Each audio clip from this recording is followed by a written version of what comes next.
ஏரில் இருக்கிற ஆக்சிஜனை வந்து நம்ம நுரையீரலுக்குள்ள கொண்டுட்டு வந்து நம்ம பிளட்டில் இருக்க செல்ஸுக்கு கொண்டு சேர்க்கறது தான் மெயினாக இந்த நுரையீரலோட வேலை.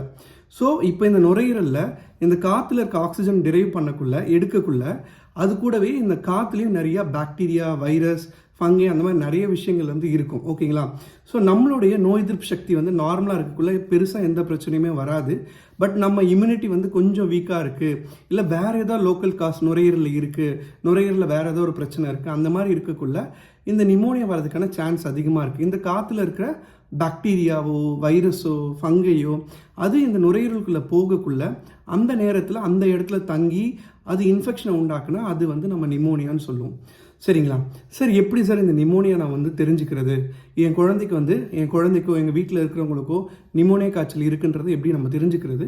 எப்படி நாங்கள் சீக்கிரமாக கண்டுபிடிக்கிறது அப்படின்னு கேட்டிங்கன்னா, ஸோ உங்கள் வீட்டில் யாருக்கோ ஒரு குழந்தைன்னு வச்சுக்கங்களேன், அவங்களுக்கு வந்து உடம்பு சரியில்லை, ஜுரம் இருக்குது, ஒரு 2 நாளாக